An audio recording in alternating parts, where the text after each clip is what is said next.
علامه ابو الیث سمرقندی رحمت الله علیه قصد میلمه دعا د میزبان متعلق واجب لري چې قربت به دعا کوي پر تا واجب دي چې کوي ابو الیث سمرقندی رحمت الله علیه هغه واجب ده څه فرمایي فتاوی عالمگیری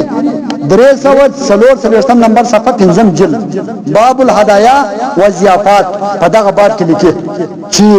قال الفقيه ابو الیث سمرقندی يجب على الضيف 4 اشياء اولها ان يجلس حيث يجلس دی لیکي چې حضرت ابو الیث سمرقندی رحمه الله تعالی فرمایي چې پر میلمه باندې څلور خبرې واجب دي د میزبان په باره کې اوله خبره ده چې دا میزبان د میلمه پر کوم ځای باندې کښېني هلته به کښېني دا به نه وایي چې دلته نه کښېنم هلته کښېنم دا پر ده واجبه ده چې هلته بل ته نه کښېني هلته به کښېني چې کوم میزبان یې کښېني کوربه یې په کوم ځای کښېني هلته به کښېني دا مونږ ته چې یا د ننه کښېنم یا د باندې چې ورسې د کوربه څخه به پوښتنه کوي د ننه کښېنم که د باندې په نیالۍ کښېنم که پر غالۍ هلته کښېنم که دلته چې دی درته وایي چې هلته کښېنه هلته کښېنه بیا دا رقم طریقه به اختیارای دا لازم دی پر میلمه باندې چې میلمه دا طریقه کوي دا یو شو وثاني ان يرضى بما قدم الیه دویم واجب ادا دی چې د کور والا کم شی ته حاضر کی نو د میلمه د پاره پکار دی چې هغه باندې راضي دا ډیر کسان یې ډوډۍ وخوري د باندې شر روان یاره ډیر شنو شمازي تریو ډیر شنو شمازي ستریو خو یاره شب نه و پټاټا څه کمو وګور دا غلط کار دی دا د هغه کور بي عزتي ده هغه تاسو احسان وکي دعا ورته وکړه اللهم بارك لهم فيما رزقتهم واغفر لهم کله دا د لاس نه کیږي غیبت مه کوه احسان در سره وکي سچ درته کړو ډوډۍ لره بلل خرچه کړو لہذا دا بیا مو ډیر طریقو ډیر خرابو ډیر سمو ډیر دیو ډیر دا غلط کار دا بد کار یا نو مشته په کوټه کې راځي یوه بالا ورته په خشم یو او بیا نو په بورو پروش کې راځي دا غلط کار والثالث الله يقوم الا باذن رب البيت دریم واجب پر میلمه باندې دا دی چې میلمه به د میزبان د کوربه د اجازت بغیر د کور نه راوځي دا غصب اجازه زموږ په کوټه کې تیلې دي دا د ودو ډوډۍ یا د نوري د خوشحالي یا د غم ډوډۍ چوړې ما زه خو راخې ولاله په خله کې په سترخان کې لکه حیوان خيز لانی په مخه دې شو دا وکه ظالم کښینه دوا ودا کوته وکه احسان دې سره کړی حیوانان خو نه یار خو انسانانو ان کرمنا بني ادم خدای په ما دا انسان ډېر مشرف پیدا کړی انسان خو الله تعالی ډېر مشرف پیدا کړی ولې د حیوان چمنه وکي ولې د کافر چمنه وکي ولې د شیعه خبيث چمنه وکي دا خدا خو طریقه د مسلمان خدا طریقه نه ده مسلمان باید ډوډۍ وخوري په اجتماعي توګه عدالت نه استي اخري سړي ډوډۍ وخورل مولوي صاحب دعا وکړه کملا کې ناستو هغه ملا دې دعا کوي د امين امين کوي چې دا دعا شپه طبيعت باندې وکړه بیا به هغه میزبان ته وایي قربت به وایي چې ستا اجازه ته اوس موږ روان سو هغه وایي وکړه اجازه اباس راځي که چیر بل شي راځي هغه خو بیا د میلمه قسمت کله ودر صدقې لکشن فروټ نوټ وروا او نه بیا د میلمه قسمت نو دا دریم واجب چې دا غو اجازه ته د کور نه وځي والرابع ان يدعو اذا خرج ابو الیث سمرقندی رحمه الله تعالی فرمایي چې څلورم واجب پر میلمه باندې دا دی چې د کور څخه د وتلو مخکې به دعا ورته کوي ودا قربته دعا ورکړه دا واجب څلور واجب پر چا سلو پر میلمه باندې دا واجبات چې نه پر کړی تر هغه به دا کور نه راوځي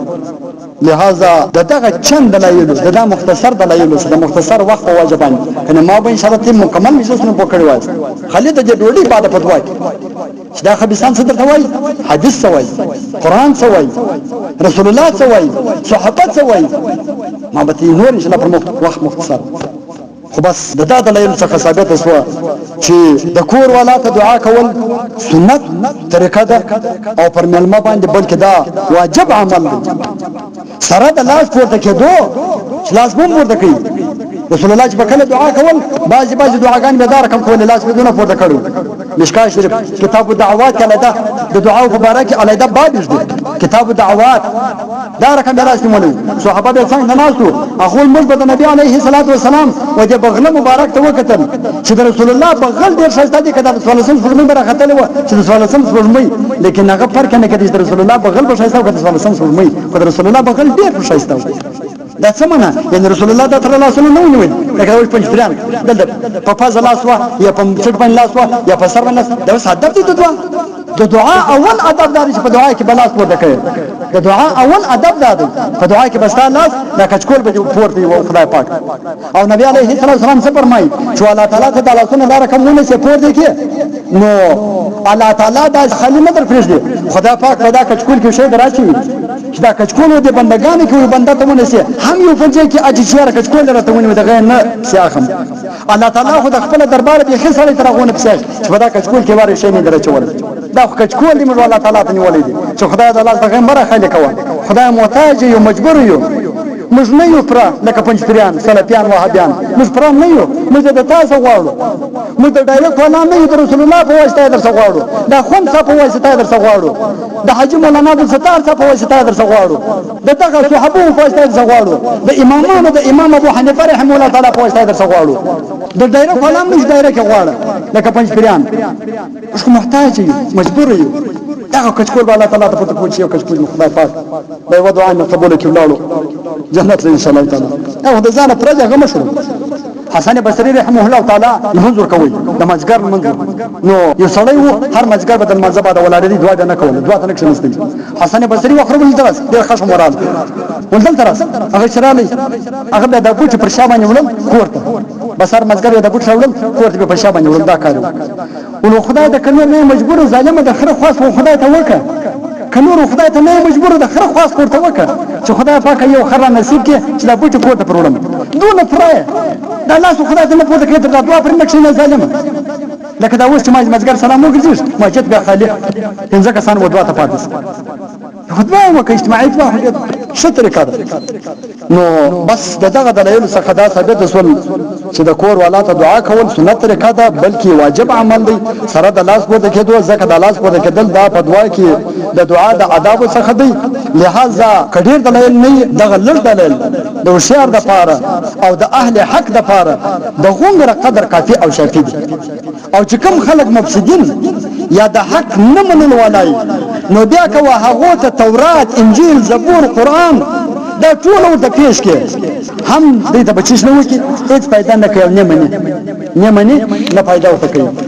بس خو خلاصه دا سوال چې د خوراک بعد دعا کول د نبی علیه الصلاۃ والسلام او د صحابه کرامو سنت دی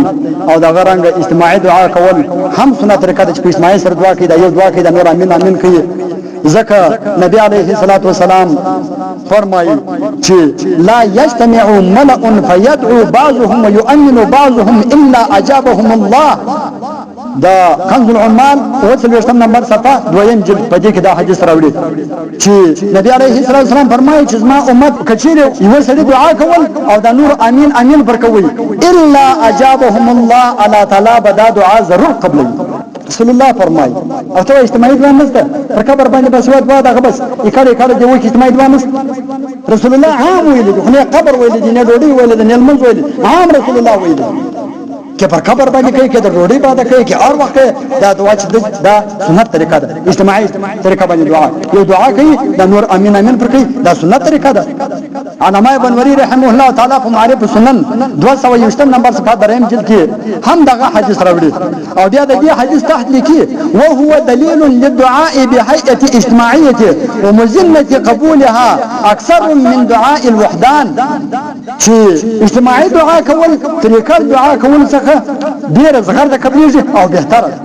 او د هدايه په 215 نمبر صفحه اول جلد کې لیکي چې ول اجابه فی الجمع ارجى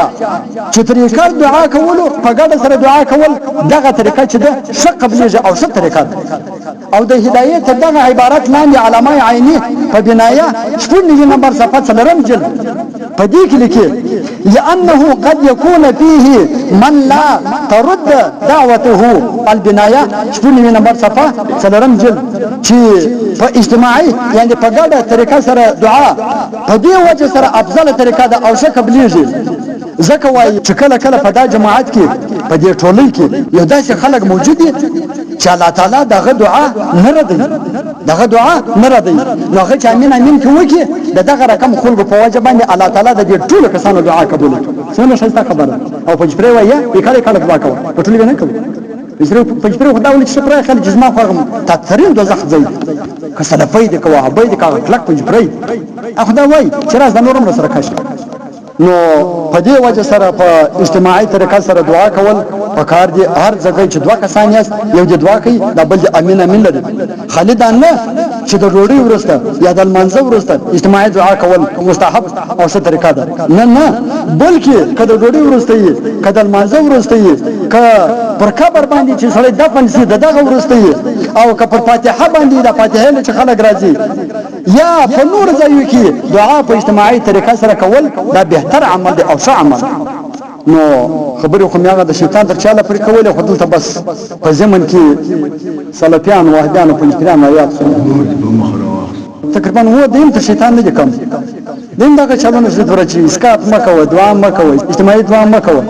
نو د دې د شیطان له خاص فرق نشته ځکه د شیطان سره پڅنګ کې دیم را پیا کنه ما بدی څه کول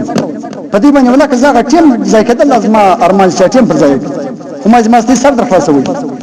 کنه زغه ټیم ځای کېدل ولکه ما پر پیرزو په د پنځپری پر سره پیو دا ولکه مجلس را خوانتي او به په مجلس د پنځپری په مجلس خدای دغه خبيث پارټي په خله مکو خدای تعالی دې پر دې خبره باندې عمل کول کې فکر نصیب کې او الله تعالی دې زموږ آینده زندگی د شیطان او د پنځپریانو د وهابیانو او د غلطو عقایدو څخه په امان کې محفوظ کې خدا پاک د زموږ اخره خاتمه پر لا اله الا الله محمد رسول الله کې اول د خدا پاک د شهادت ماګه کې ورنه الله تعالی دې زموږ خاتمه پر لا اله الا الله محمد رسول الله کې او الله تعالی دې د مرګ په وخت کې زموږ د ایمان حفاظت وکړي وما علينا الا البلاغ المبين الحمد لله رب العالمين والعاقبة للمتقين والصلاة والسلام على خير خلقه محمد وآله وأصحابه أجمعين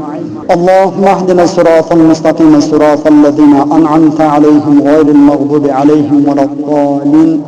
يا الله تمد غلط عقايد سوساتي خدا تمد سلفيانو د پنځپریانو د بریلیانو د سلفيانو د عقايد سوساتي خدا ته د اهل سنت والجماعت عقیده را نصیب کړي یا الله چې رسول الله فرمایي چې زما امت په درو اویا باندې تقسیمیر په درو اویا ډول باندې په دې کې په درو اویا جهنمی او په جنتی او خدای امر په جنتیانو کې خدای دا هغه درو اویا پارټي سم وساتي وصلی الله تعالی علی خیر خلقه محمد و آله و اصحابه اجمعین برحمته مفتي عبد الجبار مفتي عبد الجبار خدایا ستاد دین خادم بچی د هوا ادم خدایا ستاد دین خادم بچی د هوا ادم